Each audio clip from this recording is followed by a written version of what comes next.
Hi guys, and welcome to Tribe by Megalobass Fishing. Tribe is a video podcast where we talk to fishermen around the United States about their most recent fishing adventures.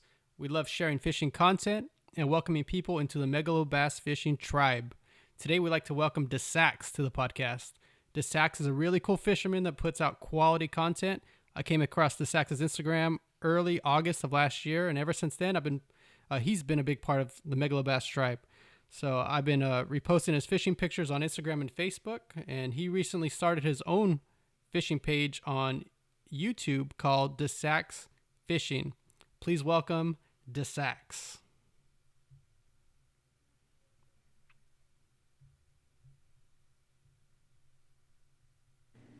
All right, sorry about that. You're muted, DeSax. Go ahead. It's all good. Hey, everybody. How's it going? How's it going, Rich?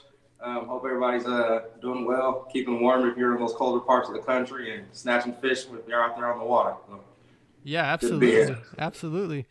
So we connected on Instagram a little bit, and I've been Yeah. sharing your stuff. So for people that may not know you, and I really don't know you too much either. So tell us about your background, and also tell me why you fish and how you Okay. got started fishing. So a little bit about your background, and then tell me why you fish. All right. I am a California native. I was born in the small city of Vallejo. Before it was actually a city on the map, it was a town. So I was around when they first hit the map as a city. Grew up in the Bay Area. Did this normal kid stuff, played baseball, played football in the streets, drank from water hoses, when that was cool and all safe to do. Then I moved to Georgia and did my high school years there. Did some time in the military, about 23, almost 24 years to be exact. Three lovely daughters, beautiful family. How I got started in fishing, I'll jump right into that. My grandfather. I was a kid. That's what he did. He loved catfish. That was his thing. He would fish out there on the California Delta, the Rio Linda area. He'd come home with a nice bag of fish. I was always fascinated. If you see on my IG page, I tell a story about that. I'd always play with the catfish he'd throw in his live well, the big garbage can in the backyard. And my grandmother would fuss and say, get out them fish, because, they're from the South. And he would always encourage me to go on and have fun and tell her to leave me alone, let me be. I fish for the joy. Why do I do it? I fish for the joy and the passion of it. I'm headed pro. I'm going to be fishing some tournaments here. And, if I can make some money with it, I will. But I fish for the pure joy and passion of fishing. Part of it's to honor my grandfather, rest in peace. But it's because he put that in me, and I love it. I can't see myself not doing it. That's awesome. So you are from California, and you're in Texas now. Is that right? Yes, sir. I am a California native. Spent time running around the world and finally decided, I'm going to hang out in Texas and see if I can show them how to snatch the big ones out here. That's awesome. So we have a little bit of a lag on my end, but it's all good. We'll keep pushing forward. So, what's the difference between Texas and California in your eyes right now? Like as far as fishing and weather and all that?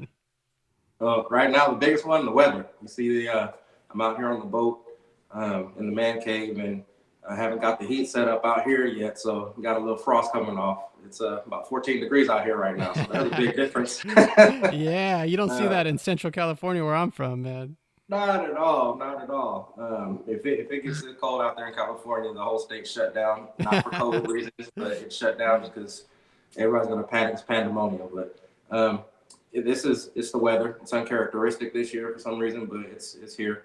The hospitality, I love it. Cali is home. I love Cali to death, but everybody speaks to you. They're just a little bit different out here. As far as the fishing, the size of the fish, the lakes, the waters, they're just different. Cedar trees coming out of the water. The wind is wild. It gets wild out there in Cali, but I tell you, I've been on the water there a couple of times, and 16 feet of water, 5 feet of water, and white capping from the wind. So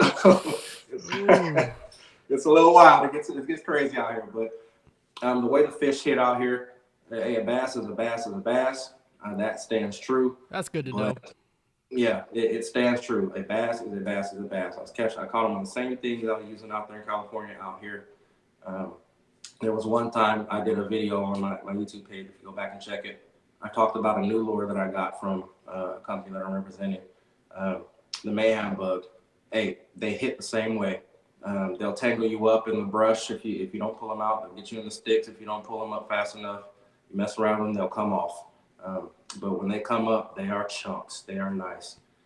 So they're bigger. You feel like on a size and quantity of good fish, Texas is where it's at. I mean, so far, I mean, you get more bigger fish in Texas than you would in Cali sometimes. So far, yeah. I've gotten bigger ones out here. I haven't had a chance to post the videos on that. I got to go back and retouch those. Cali's got some big ones. I'll snatch some pond monsters out of Cali. Yeah. Some monsters. But I tell you, the one I lost was easily a 4-pounder, and it was the dead of winter. I think the water temperature was 51 degrees, and I pulled that thing up out of the shallow in January. It's been rough for me this winter, man. I gotta say, it's been rough. I've been wanting to post more content, but it's just been too tough. Hey, it happens, man. That's the game. That's fishing for you. You know, when they're hitting. When you're on them.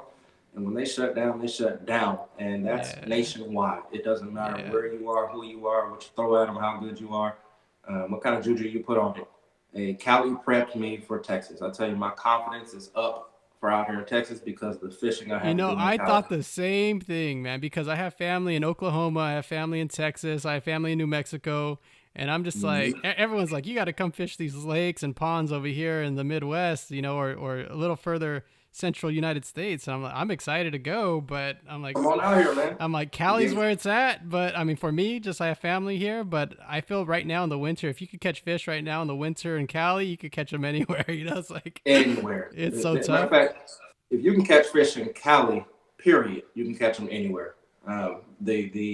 The variety of things that we have to do in California is different than the things you need to do anywhere else.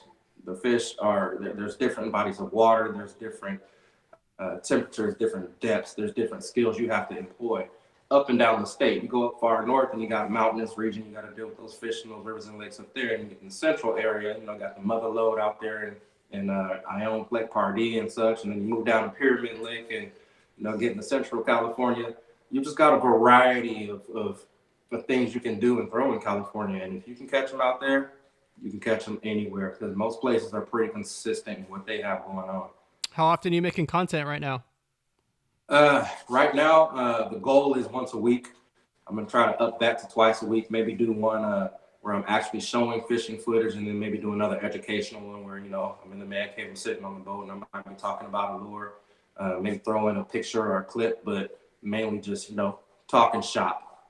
That's the goal to get to eventually. Awesome. Let's play some of that content then. I'm going to play this video. Right. You can see the video, right? Yep. I'm going to go ahead and click over and I'll unmute this video and then we'll play it and then I'll pause it and we'll talk about certain scenes after I pause it. That sound good?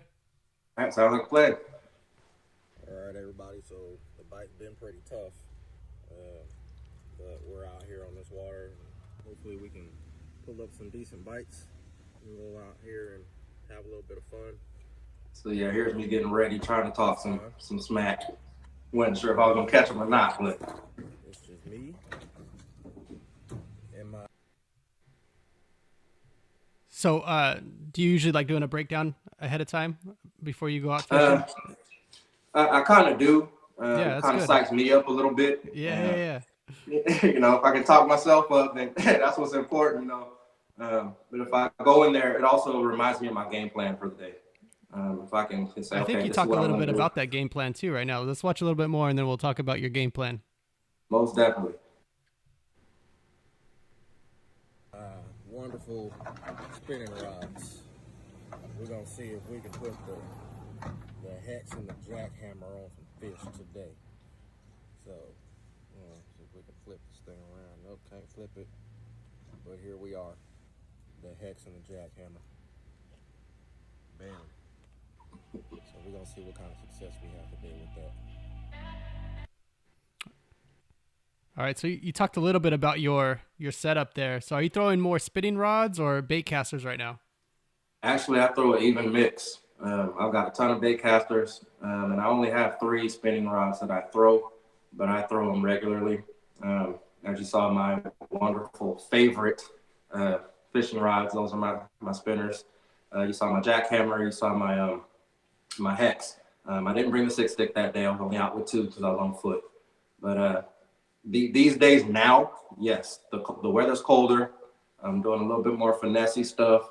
So spinning's where it's at. I'm trying to get offshore a little more because they're not quite up shallow yet. They haven't really gotten to the hardcore pre-spawn. It's still a little bit too cold for that. And the ones that do come up shallow, as soon as the temperature drops like it does out here, they go right back off. They just shut down. So being offshore, I'm using my electronics and either throwing a spinner, unless I'm throwing a spoon, I'll have a bait caster. But for the most part right now, I'm spinning. Okay, and that's my other question is like, what kind of lures are you throwing most often right now? What's hitting? Right now we're doing shaky heads, Ned rigs, things that get down there, you know, when the wind's up, a little more weight. A worm is always going to work. I'll Texas rig a worm if I'm going to, you know, play the game of throwing a lay down or some structure. But for the most part, I'm going to throw a Ned rig on because you can always snatch. I'm going to throw a nice shaky head on, get down there and bump along that bottom.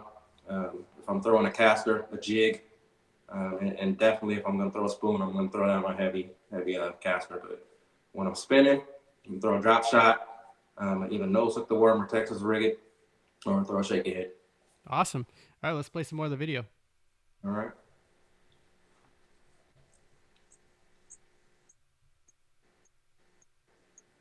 Peace, love. Let's go fishing.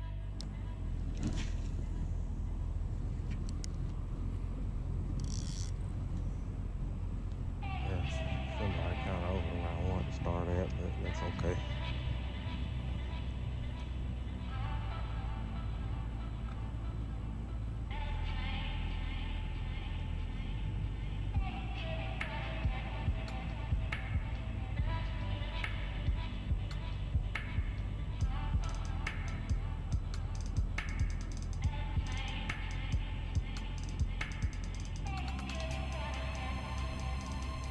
How many casts was this right here?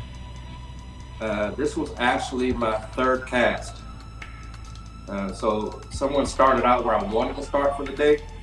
So I set up about 100 yards off from where they were. And 3rd cast, bang, pull one up. Taking it nice and slow, and you'll see as it plays. I believe that's a TRD hot crawl and a shaky head.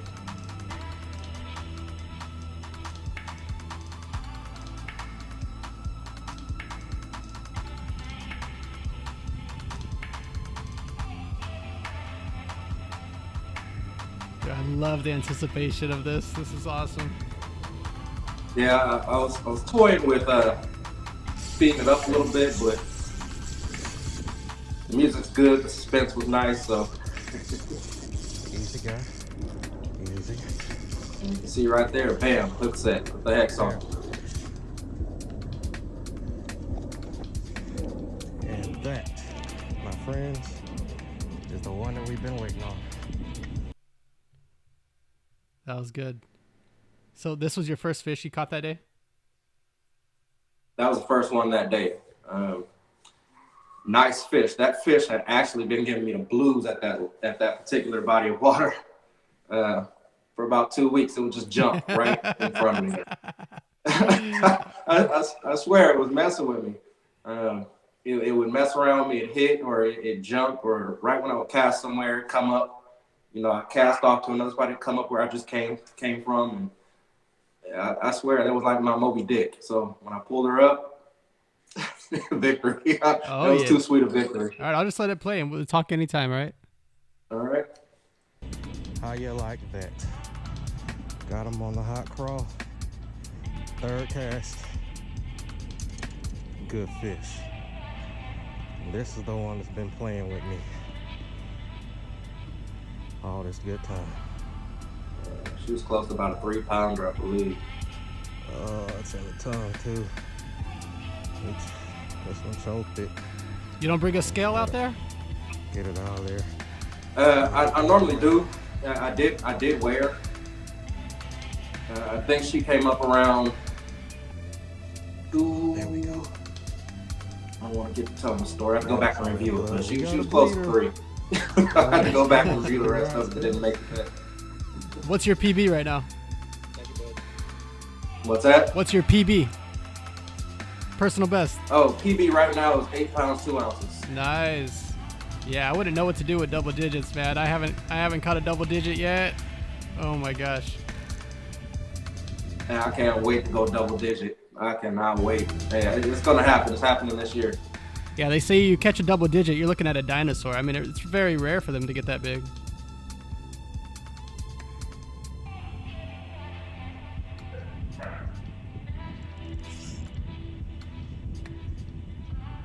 Look like we're coming up on that jackhammer now, huh? This was actually fish number 3 for the day. I had a little guy and shook him off. You know, I saw him when he came up, and it wasn't worth, you know, pulling him out of the water. He was way too tiny. The worm was bigger than he was.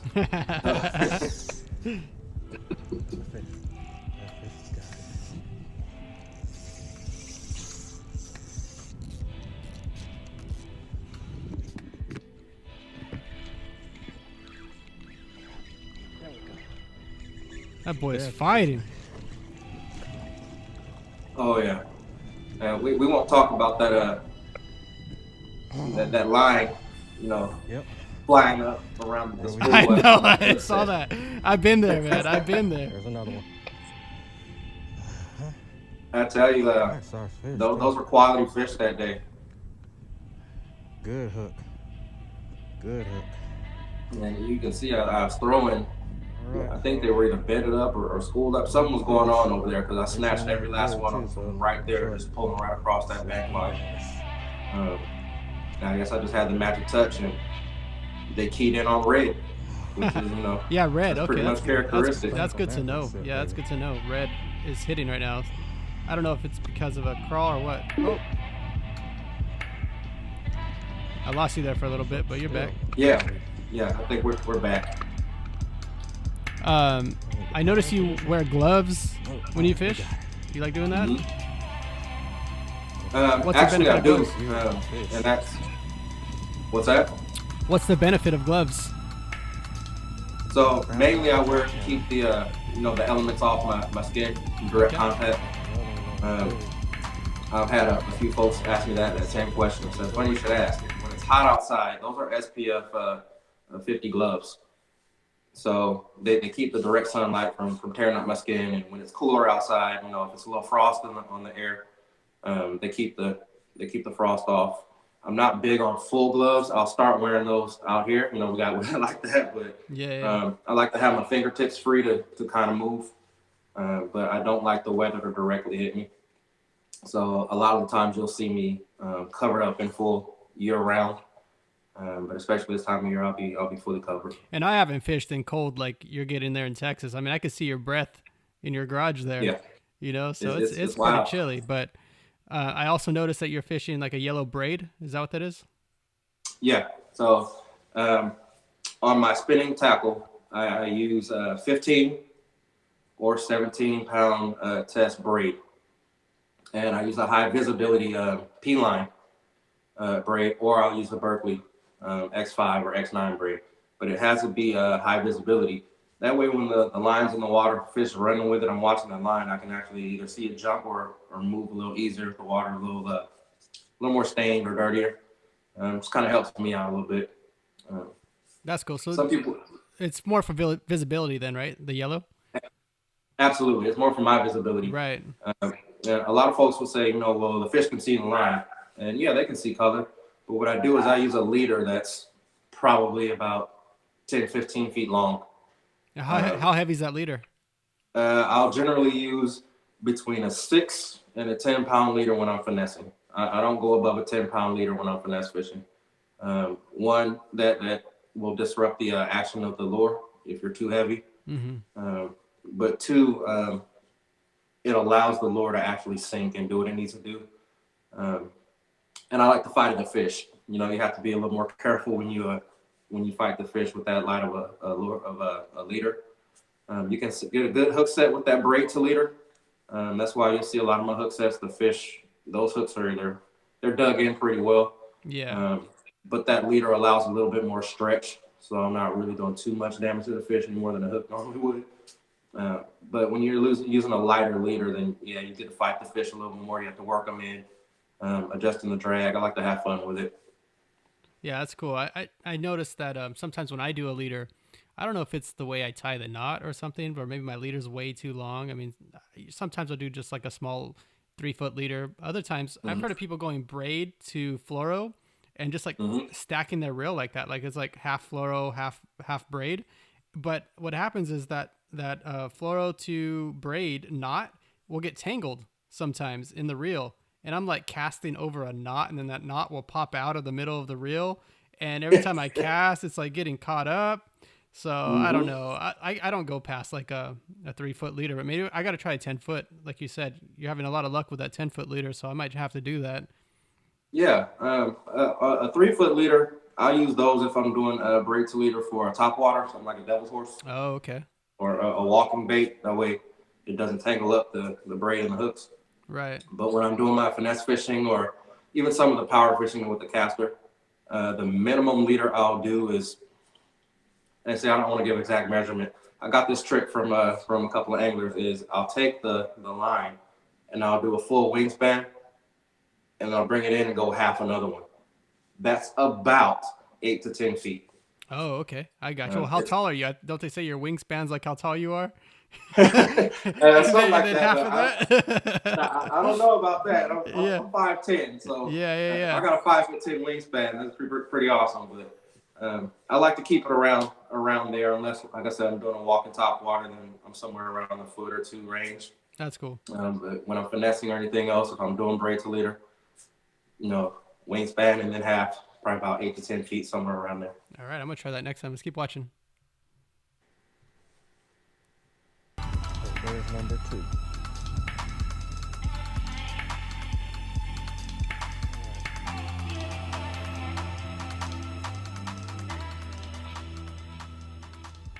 All right, folks, how we doing? Let me get out of this hood and mask and talk to you for like a real person for a minute, not covered up.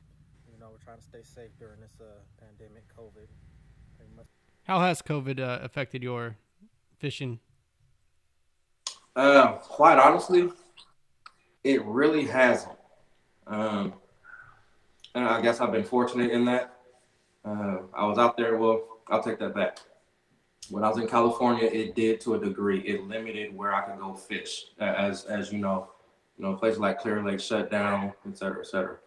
So what I did was I made the adjustment. I got a lot of time on foot fishing the banks. Oh, sure. So, yeah, in that aspect, it didn't affect my fishing. I just made an adjustment. I could get out whenever I wanted to for a while, especially when it was warm out there. I was going almost every day.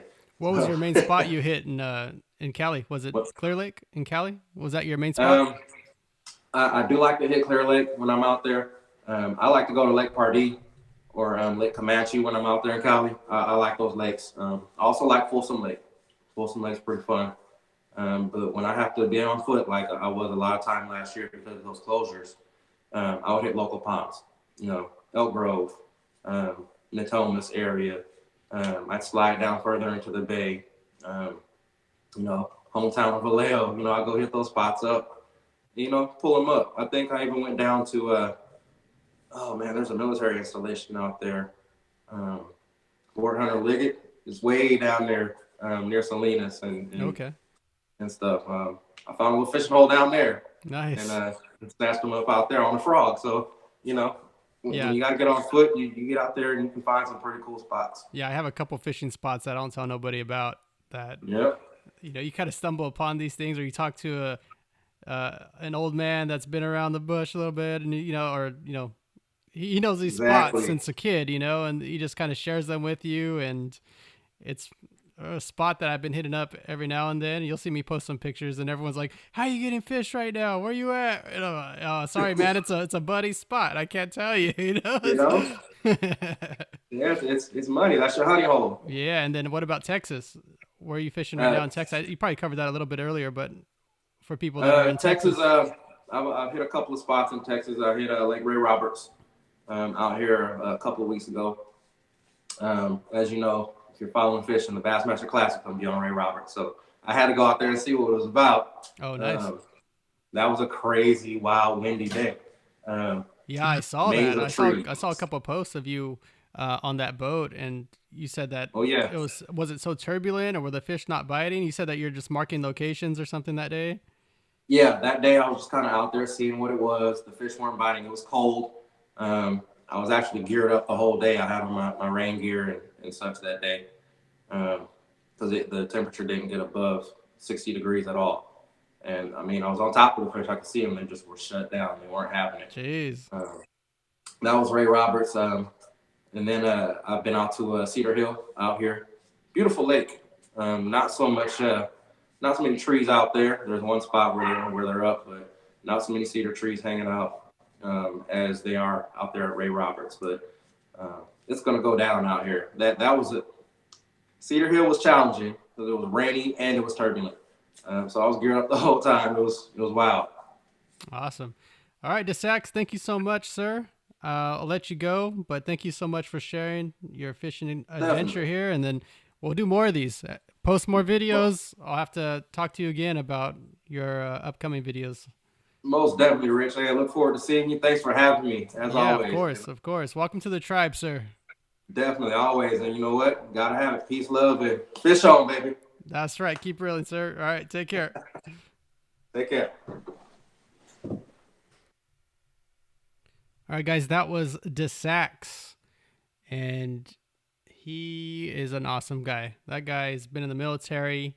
He's the nicest guy, really, really informative. Hope to get connected with that guy again and do more. So thank you guys for watching The Tribe by Megalobass Fishing. Till next time, keep reeling.